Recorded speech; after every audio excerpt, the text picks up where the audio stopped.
Um debate público na Assembleia marcou o início das comemorações de 30 anos da Constituição Mineira.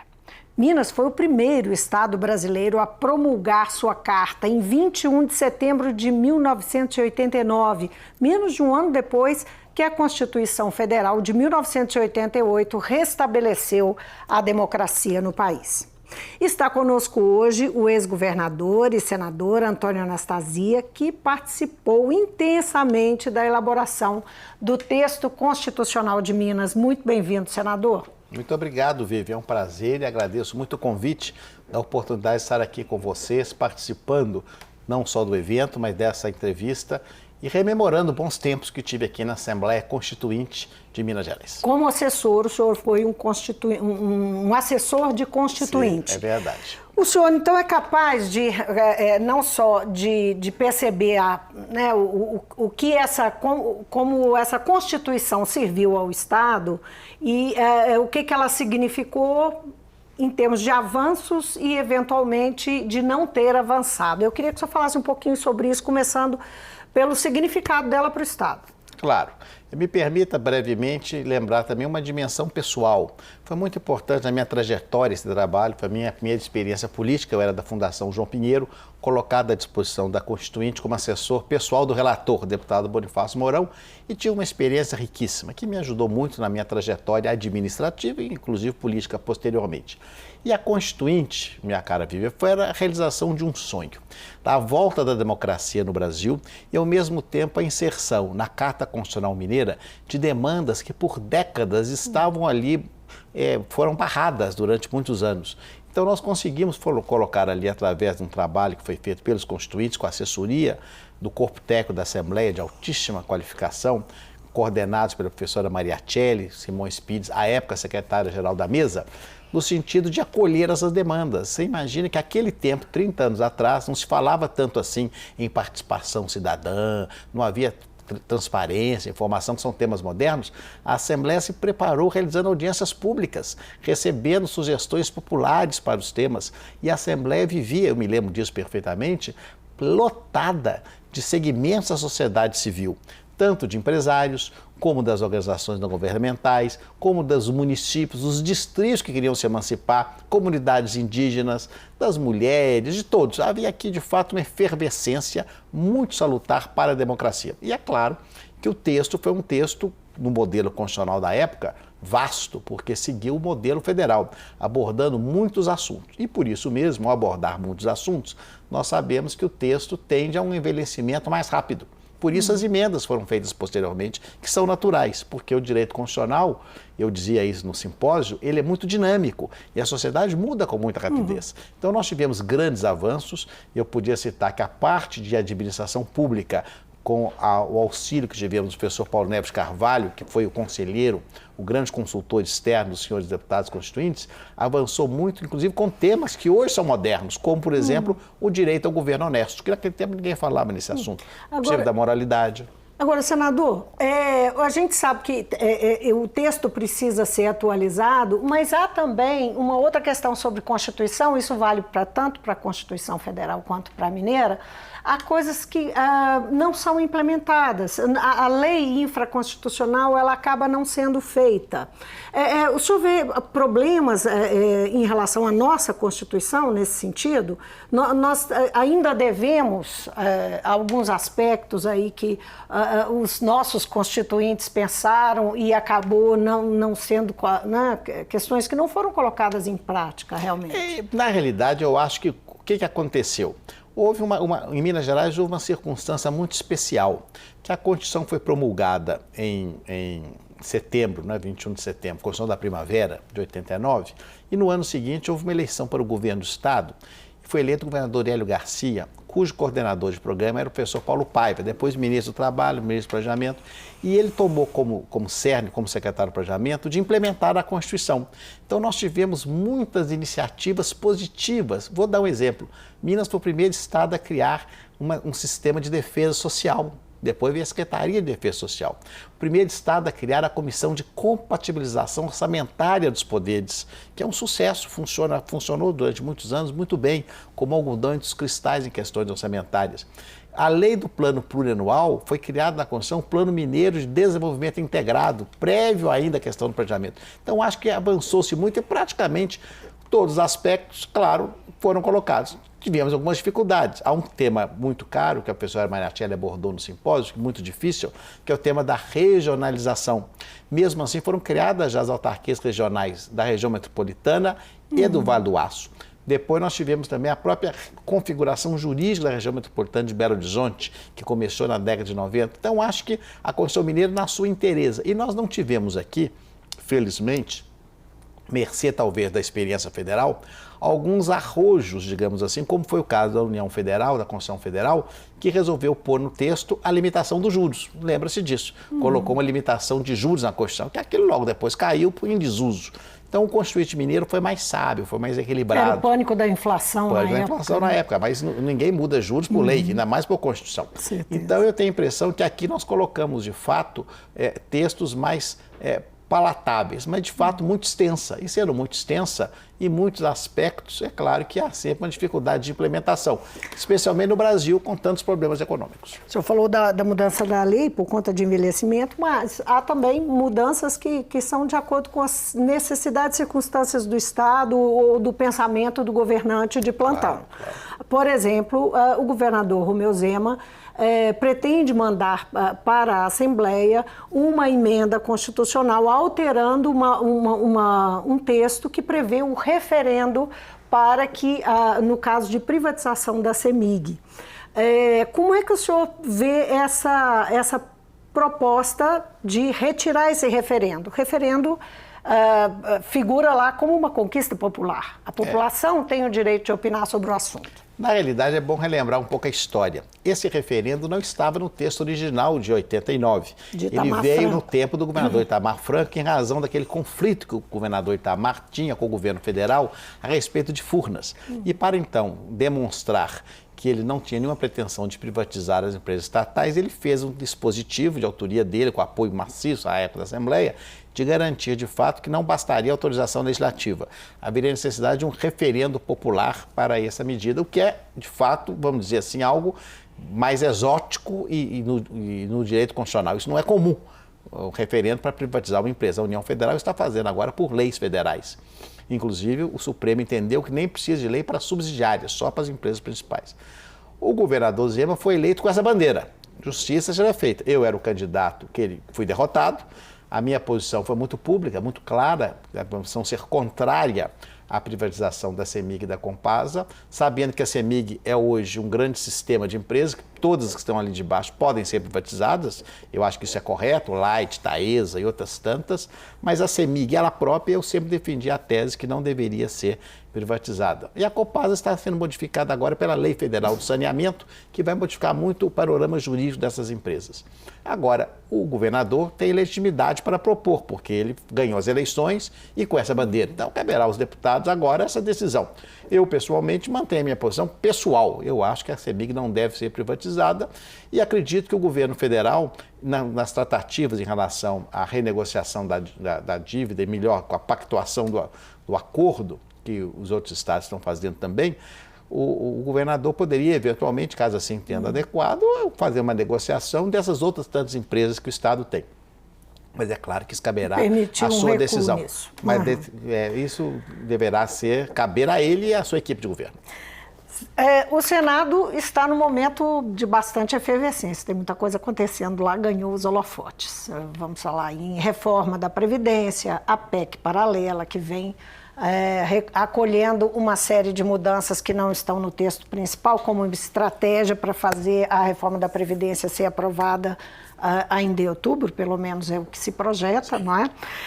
Temos aí também a questão das sabatinas. Então, eu queria falar rapidamente sobre essas questões. Vamos começar pela reforma, pela PEC paralela, na verdade, que nos diz muito respeito, porque está nela a inclusão de estados e municípios na reforma da Previdência, que não passou na Câmara. Qual que é a expectativa? Como é que o senhor está vendo a movimentação dentro do Senado e dentro do Congresso, já que a Câmara rejeitou essa proposta, essa inclusão, quando a matéria passou por lá? Muito bem. No Senado, que é a chamada Casa da Federação, o espírito é diferente do que da Câmara. A maioria esmagadora dos senadores é favorável à inclusão de estados e municípios na reforma da Previdência. Tanto assim que foi sugerida ao relator, que é do meu partido, um grande líder do nosso partido, o senador Tasso Gereissati, do PSDB do Ceará, a figura da chamada PEC paralela, que, aliás, tem precedente, inclusive, numa reforma previdenciária, ainda ao tempo do ex-presidente Lula, também foi adotado esse mesmo mecanismo, que é perfeitamente constitucional, porque a matéria voltará à Câmara. Só que algumas outras modificações também estão sendo sugeridas para essa PEC paralela. E percebeu-se agora que essas outras modificações podem atrasar o processo na Câmara. Então, imagine que devem ser duas PECs paralelas, uma tratando tão somente estados e municípios e a outra de outras modificações, já que o núcleo duro da reforma previdenciária deve ser, de fato, promulgado até meados de outubro. Com referência a estados e municípios, a Câmara resistiu muito porque havia o sentimento, melhor dizendo, de que os estados deveriam participar politicamente do processo. Então, a sugestão apresentada pelo relator é que essas normas podem ser acolhidas pelos estados, desde que as assembleias aprovem leis de iniciativa dos governadores de natureza ordinária, ou seja, maioria simples.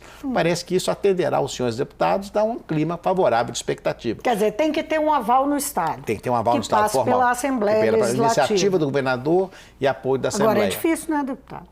Desculpe, senador. Mas acho que é importante, porque, primeiro, eu acho que é importante nós termos uma uniformidade de sistemas previdenciários. Sistemas que não se falam vão criar dificuldades no dia a dia até das pessoas. E, por outro lado, a participação dos governos é importante, porque os governadores têm manifestado apoio. Eu acho que a maioria dos deputados percebe, de fato, que essa reforma é necessária, e ainda há muito desconhecimento sobre ela, e no caso dos estados, abrange praticamente servidores públicos, não somente, já que o regime geral é da União, é porque houve uma mudança, minha cara viva, da linha de curva das pessoas. A demografia mudou. Felizmente, nós vivemos mais. E ao vivemos mais, como outros países do mundo fizeram as suas reformas, então o tempo tem que ser um pouco alargado e diminuir um pouco as diferenças do regime previdenciário. Pelo menos esse é o aspecto que mais se ressalva. Claro, lutando contra a injustiça, eu mesmo fiz emendas melhorando um pouco a transição, não foram acatados, ainda vamos discutir esse assunto, e isso vai ser discutido ainda nessa fase final até outubro. E as sabatinas? As sabatinas têm todas duas componentes aí bastante polêmicos, não é? O Augusto Aras, que é subprocurador-geral da República, foi indicado pelo presidente da República para ser procurador-geral, vai passar pela sabatina, se não me engano, dia 27. E Eduardo Bolsonaro, filho do presidente, também está aí candidato ao cargo de embaixador em Washington. Todos dois, nós sabemos que tem críticas de vários lados e tal. Como é que o senhor está vendo essa movimentação em torno dessas sabatinas e as chances de cada um?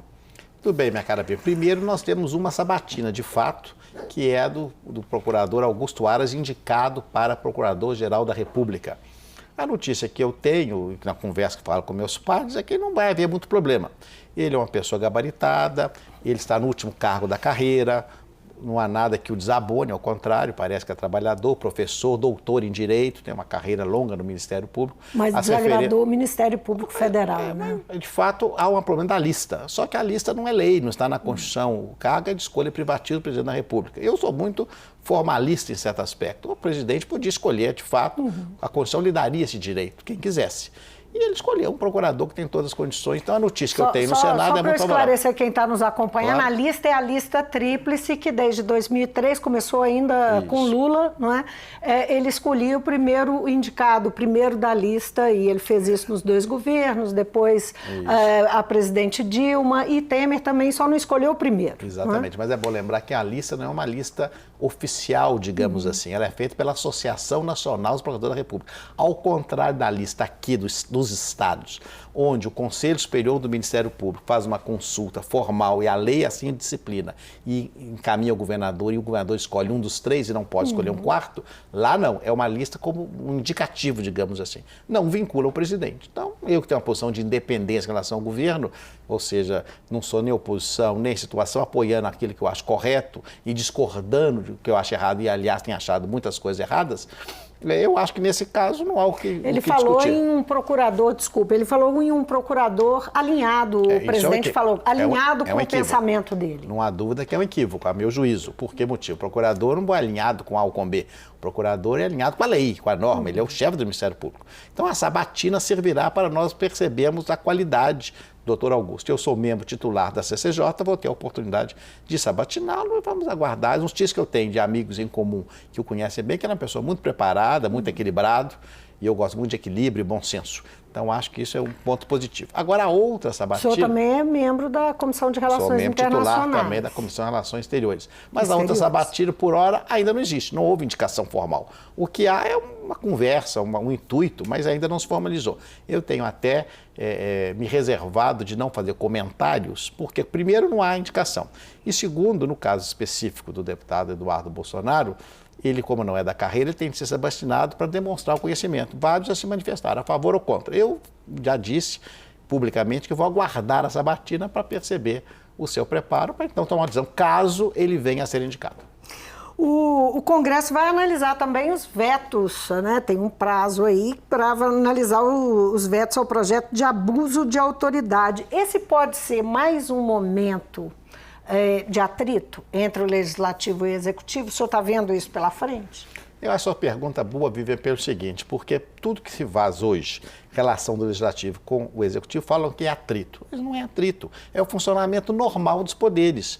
O presidente tem o direito de vetar. O Congresso tem o direito de derrubar o veto. Não há nada mais natural do que isso. Então, se for derrubado um veto, como derrubamos vários já ao longo desse tempo, é uma coisa que faz parte do processo democrático. Se o governo não tem a votação necessária de maioria absoluta, ele perderá.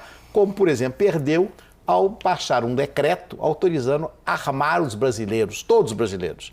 Houve um decreto legislativo para assustar, era inconstitucional, inclusive a proposta do presidente, e eu mesmo votei juntamente com a larga maioria do Senado para derrubar isso. Não é conflito, é uma questão de competências, de atribuições, de prerrogativas dos poderes. Outro ponto, o presidente vetou, por exemplo, um projeto que eu fui relator numa das etapas, das agências reguladoras. Uma norma que criava uma lista tríplice para ele nomear os diretores, mas uma lista tríplice regulamentada por ato do Executivo.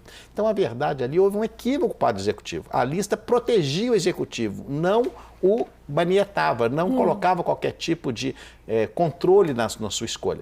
Então, alguns equívocos desses têm sido objeto de alguns vetos. E é claro que o Congresso, no exercício democrático do seu papel, vai discutir se é conveniente ou não. Eu mesmo, no governo Temer, apresentei duas leis, foram aprovadas, e aprovar uma lei, eu quero dizer ao nosso telespectador da Assembleia, no Congresso é muito difícil, porque ela passa nas comissões do Senado, vai ao plenário, depois vai à Câmara, que é mais complicada, comissões, plenário e sanção. O presidente Temer vetou uma da negociação coletiva no serviço público, acho que foi um equívoco, um erro, apresentei novamente agora, quase derrubamos o veto. O Senado derrubou a unanimidade, todos os senadores votaram para derrubado e na Câmara faltaram só 14 votos. Mas é natural, faz parte do processo. E uma outra que trata da segurança jurídica, houve alguns vetos também do presidente Temer. Isso faz parte. Agora mesmo eu fiz uma lei, apresentei um projeto convertido em lei sobre desapropriação, criando a arbitragem. O presidente também, a meu juízo de modo equivocado, mas eu tenho de respeitar, também apôs alguns vetos. Vamos ver se eu consigo derrubá-los. Agora, um desafio grande que vem pela frente aí é a reforma tributária, que já está em franca discussão. Tem já 2 projetos no Congresso, um da Câmara, outro do Senado. O Executivo trabalha, né, a equipe econômica trabalha num outro projeto. Em 90... trabalhou-se muito, tentou-se fazer uma reforma tributária e saiu alguma coisa, mas pela expectativa que havia, muita coisa ficou pelo caminho. O senhor acha que vai acontecer de novo? Eu sou um pouco receoso da reforma tributária. Por quê? Tecnicamente, ela é muito mais difícil que a reforma previdenciária, muito mais. Ela envolve interesses dos estados, dos municípios da União, dos contribuintes, que somos nós, dos empresários e da população como um todo. E a situação tributária brasileira é muito complexa, é quase um caos. Então, colocar ordem na casa não é fácil. E o governo ainda não se entendeu. Reforma tributária depende fundamentalmente de uma ação coordenada do governo, Tanto não se entendeu que acaba de exonerar o secretário da Receita Federal por divergência nesse aspecto. Então, enquanto não aparecer um projeto que venha do governo, nós temos trabalhado, o relator no Senado também é meu líder do partido, o deputado, o senador Roberto Rocha do Maranhão, tem feito um belo trabalho. Mas há outro projeto na Câmara, o governo diz que vai mandar um terceiro. Então, está um pouco confuso. E Lei Candir?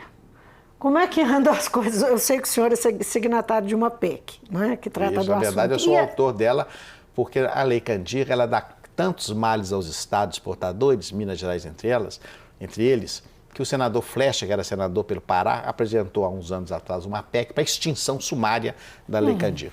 Eu fui o relator, aprovamos na CCJ, mas no plenário não chegou a apreciar. A PEC foi arquivada, porque terminou o mandato do senador Flecha. Eu representei, de minha autoria, e ela agora está na CAI, ainda não recebeu o parecer. Mas, na verdade, nós fizemos essa PEC mais violenta com o objetivo de negociar com o governo. Sim. O governo não tem apresentado boa vontade nessa negociação. Ele empurra o problema um pouco à barriga, desculpando a expressão assim, um pouco elegante, mas é o que ocorre. O ministro da Economia esteve recentemente no Senado e disse assim, a Lei Candir já acabou. Mas já acabou como? Está aí causando prejuízo aos estados. A União não faz o ressarcimento devido. Não acontecendo. Claro, não acontecendo. E eu distingo muito, é importante distinguir isso, especialmente ao telespectador mineiro, porque uma coisa é a Lei Candir na mineração, eu acho que deve ser terminada, extinta. Outra coisa é na agricultura, que ela é renovável.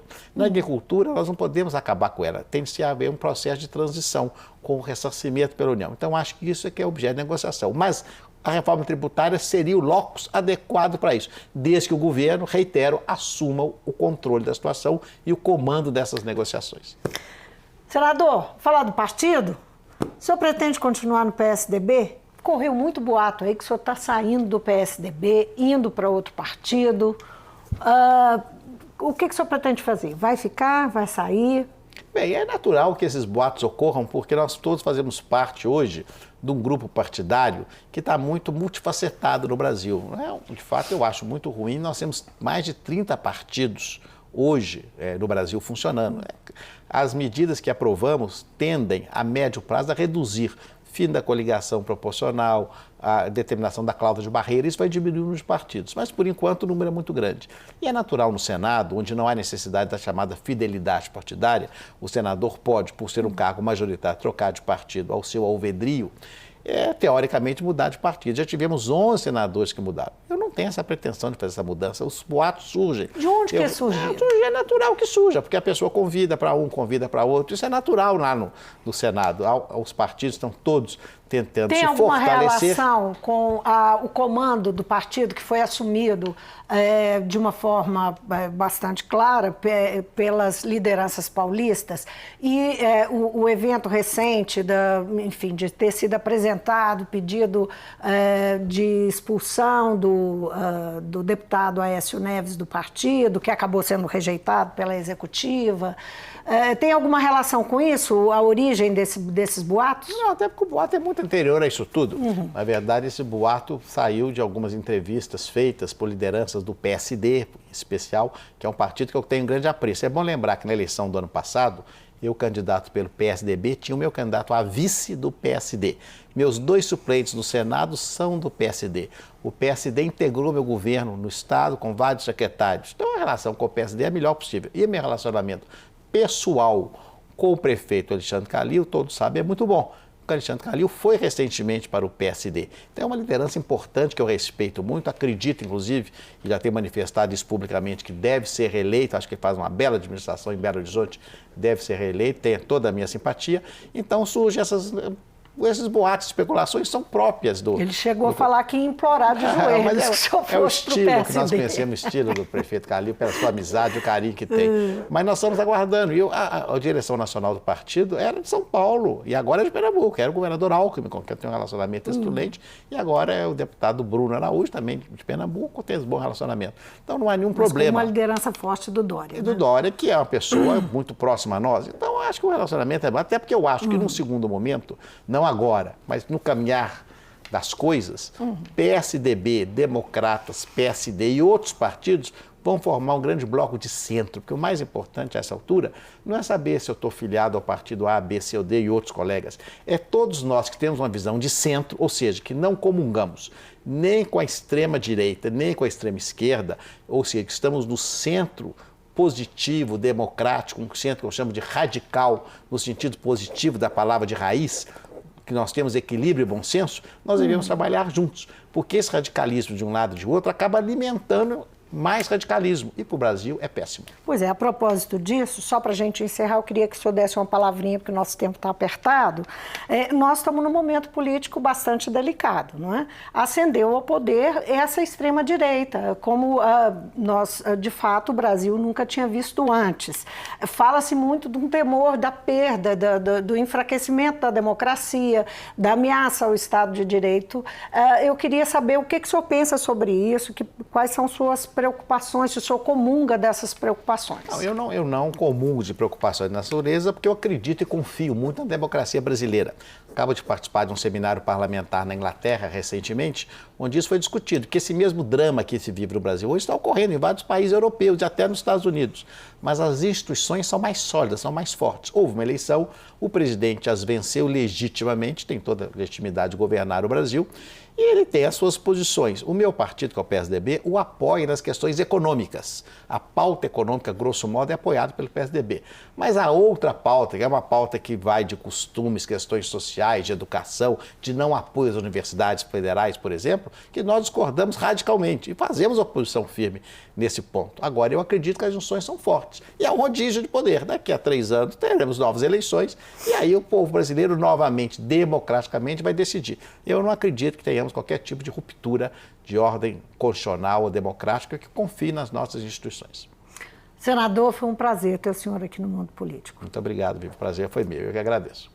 Eu conversei com o ex-governador e senador do PSDB, Antônio Anastasia. Nós fizemos aqui uma pauta comprida, conseguimos falar de muitas coisas, mas o nosso motivo principal aqui hoje é porque o senador veio até a Assembleia de Minas e conversou conosco, mas participou também do debate público que comemorou os 30 anos da Constituição Mineira, ele que foi um colaborador importante para a elaboração do texto, dos trabalhos que redundaram na Constituição que hoje comanda o nosso Estado.